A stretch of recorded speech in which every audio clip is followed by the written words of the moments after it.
नमस्कार, मैं हूँ प्राची सोनी। आप देख रहे हैं डीएनए में आप सभी का हार्दिक अभिनंदन है।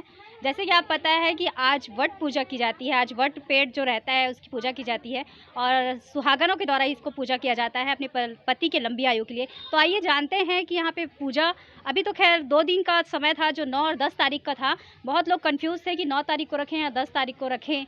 बहुत लोग कल भी करेंगे और बहुत लोग आज भी कर रहे हैं। तो आइए जानते हैं कि किस प्रकार कितने लोग आज कर रहे हैं और कल कर रहे हैं। हम महाराजिन के यहाँ जो पूजा में रहती हैं उनसे हम बात करते हैं, चर्चा करते हैं। आइए जानते हैं उनसे।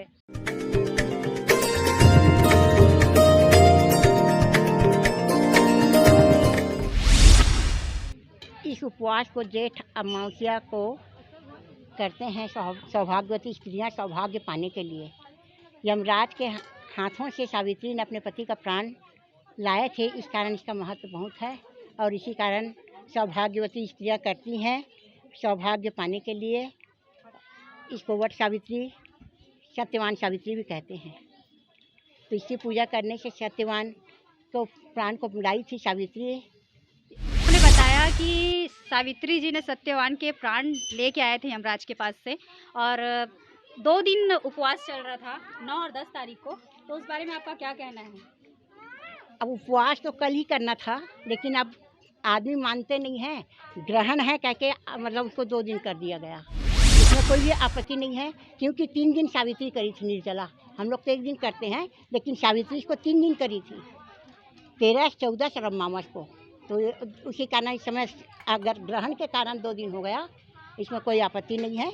और इसको सत्य के बल में ही सावित्री ने अपने पति के प्राण को लाया था, इस कारण सत्यवान सावित्री भी कहते हैं। इस प्रकार से महाराजिन जी ने बताया कि सावित्री ने 3 दिन निर्जला व्रत रखे थे, 9 और 10 तारीख को सब अपनी इच्छा के अनुसार। और क्योंकि कल ग्रहण भी है, इसलिए ज़्यादातर महिलाएं आज हैं। तो आइए और कुछ महिलाओं से जानते हैं कि वो पूजा किस प्रकार करती है, उसके विधान क्या हैं और क्या आगे के लिए वो सुहागन रहने के लिए क्या क्या और भी व्रत करती है, हमसे पूछते हैं।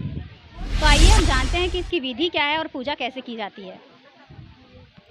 आज अमावस्या है और यह उपवास सुहागिन महिलाएं बहुत ही उत्सुकता से तीज पर्व की तरह मनाते हैं।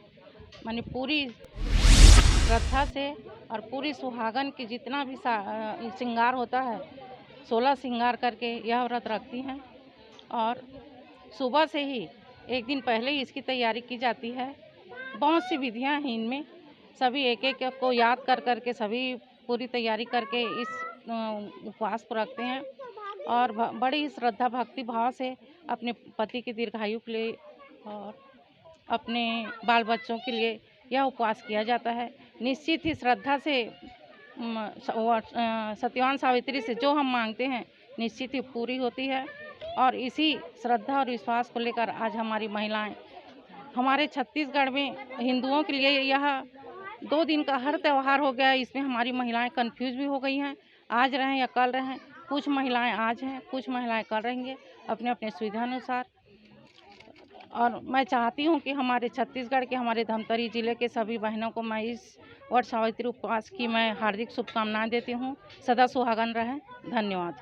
तो जैसे हमने अभी जाना कि सावित्री जी ने सत्यवान के प्राण छीन के लाए थे यमराज से, वैसे इसमें 12-12 के नियम होते हैं। आइए मैं आपको दिखाती हूँ कि 12-12 के नियम में क्या क्या तैयारियाँ होती है पूजा की। ये हम बेसन के बनाते हैं, जो 12 रहल की लकड़ी में बनती है। बेसन के गुलगुला भजिया है, जिसमें पूड़ी 12 पूड़ी के नींव रहते हैं। ये धुकने का रहता है, जो हम यहाँ से जाते हैं, इसको हम यहाँ पे चढ़ाते हैं और पति को जाकर इसको धुकते हैं और उनका आशीर्वाद लेते हैं, उनके लंबी आयु के लिए प्रार्थना करते हैं। चना रहता है इसमें, फूल, नारियल और श्रृंगार के सामान रहते हैं। ऐसे करके 12-12 के नियम रहते हैं। वैसे 12 बजे पूजा करने के भी नियम होते हैं, लेकिन जिस प्रकार से ग्रहण चल रहा था तो बहुत लोग कंफ्यूज थे और जो समय था वो 2 बजे के बाद का था।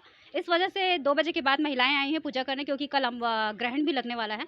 इस वजह से तो 16 श्रृंगार करके महिलाएं आती हैं। आइए मैं कुछ महिलाओं को आपको दिखाती हूँ, जो बहुत अच्छे से रेडी होके आए हुए हैं और पूजा कर रहे हैं अपने पति की लंबी आयु के लिए। आप अपनी पति की लंबी आयु के लिए क्या कहना चाहेंगे? बस हम सुहागन लोग अपने पति की लंबी आयु के लिए हम व्रत किए हैं और पूजा पाठ करेंगे, उसके बाद हम फिर व्रत तोड़ेंगे। पूजा करने बैठेंगे तो हम जितने भी सामान लाए रहते हैं कि हमको 12 चीज़ें चढ़ानी रहती है, वो सब प्रोसेस के करके सारी चीज़ें चढ़ानी रहती है, उसकी पूजा करना होता है, तिलक आरती करना रहता है और सब मिल के धागा रहता है जो हाँ 12 भावर धागा हम लोग घूम के पूरा 12 भावर धागा को राउंड करके हम उसको पूजा करते हैं। यहाँ से पूजा करके जाने के बाद आप क्या फलहार करेंगी?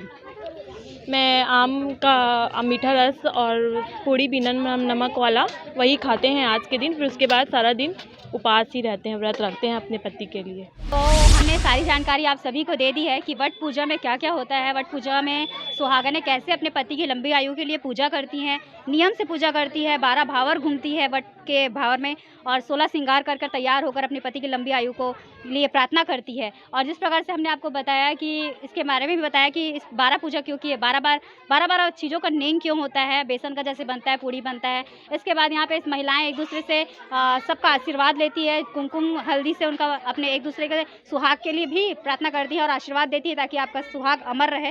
तो बहुत बहुत धन्यवाद आज वट पूजा की, आप सभी को भी हार्दिक हार्दिक बधाई, धन्यवाद। मैं प्राची सोनी राज गायकवाड़ के साथ आपसे विदा लेती हूँ।